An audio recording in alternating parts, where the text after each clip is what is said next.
I'm Michael Davie with Bartlett Tree Experts here at Homer Woods, Davenport with TEC. We're going to talk about pruning today.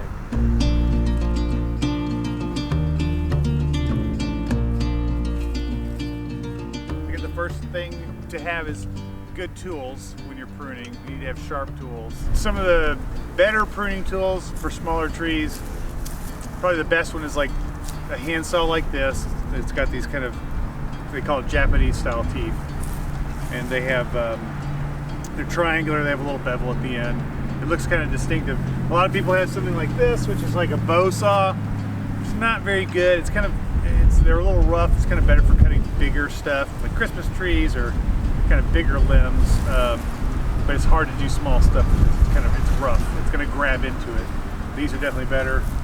A pair of hand pruners like this. These are Velcros, but there's a lot of different kinds. This is called bypass pruner. They're a little bit like a scissors where the blade crosses over this called the anvil part. Something like these kind of loppers, these will work. It's a little hard to do small stuff, but they do work. They work good for bigger branches. If you have something like these, you don't want to use these for tree pruning. These are for hedges. Basically stick with hand pruners and a hand saw. If you have taller trees, you may get a pole saw or pole pruners like we use before. There's a lot of different stuff here today, and the first thing to know is what you're pruning, like what species it is, and then why you're pruning. The idea that you want to do is to try to usually develop a main central trunk that holds the smaller branches that radiate off of it. There's something that's called a three-part cut, and so for this is larger and it's kind of open. It's going to want to fall open as I cut it, and I don't want it to tear down into there, so I'm going to do what's called a three-part cut. So started with an undercut, cutting close to halfway through. The second cut's going to be outside of the first cut, farther out on the branch, and I'm going to cut it. It's going to break off, but if it doesn't, I can break it after I make sure I get past that first cut.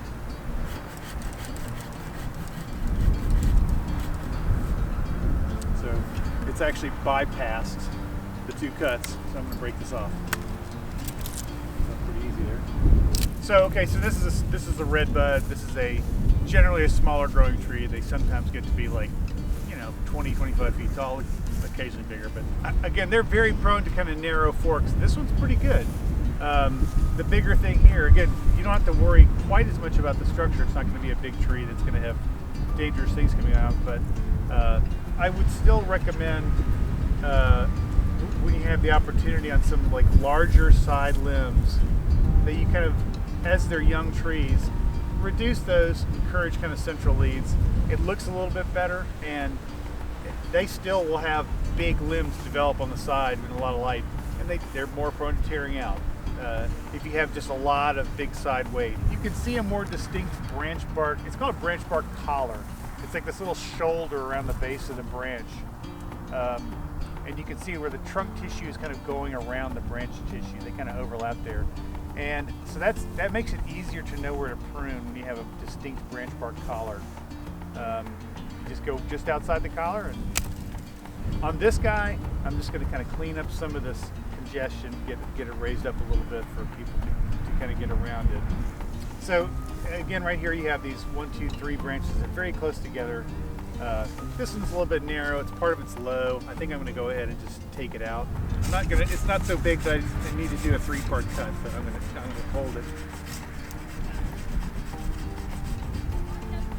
Finish.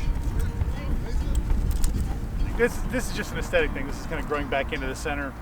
It doesn't really have much of a place to go. These can be functional, especially if a tree is stressed out or whatever.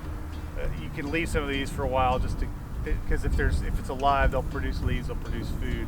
Every leaf you're taking off is some food production you're removing. Dormancy is really about the best time to prune most anything, because this has a lot of stored energy in it, and it hasn't used that to put on its first flush of growth, and so it's going to adapt to that in the spring when it comes out. It's going to go, oh, there's more light here than there was last year. I'll put some growth over here. So you're kind of just redirecting growth usually by pruning, or something, you're taking out something that's potentially defective or going to be a problem later. There's another redbud over here. It's already growing a very different growth form. Sometimes when they have an injury at the base, they'll sprout a lot of sprouts to kind of help it make up for that. I would say I'd be prone to kind of go ahead and just take a lot of this stuff off while it's a young tree and mulch this area, try to keep it from getting injured again, and then just develop it up here. This is an oak. It's a red oak. I think it's a Shumard oak, I believe. This is where it's kind of more important as far as like building the architecture. These get to be really big trees. Now, ultimately, the lowest permanent branch on this tree may be at the very top of this. It may not even be on here yet. It's hard to think about that when you're working with a young tree like this. So again, it's important that you want to have a single trunk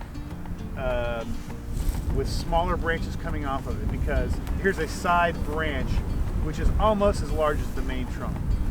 And if you just let this go, this is going to be a big limb that's going off at a 45-degree angle.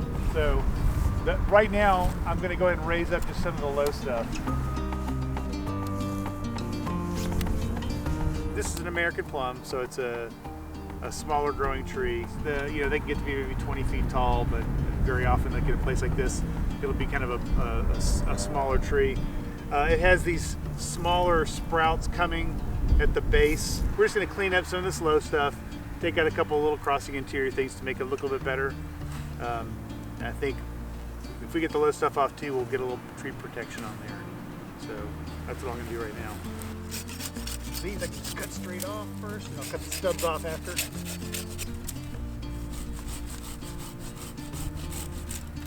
I think for most people, you're just going to want to kind of cut it right up here. It's a little bit easier.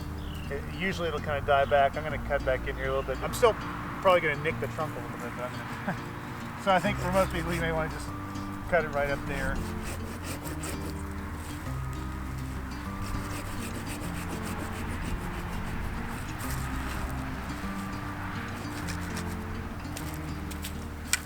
For the little bare root trees that get planted by Tennessee Environmental Council, it's basically, you're going to put them in the ground, you leave them alone. After maybe a year or two, you can clip off those little side branches, just trying to encourage that central lead. Dormant time, you can just take, when it forks into two, go ahead and take that one, keep it going up.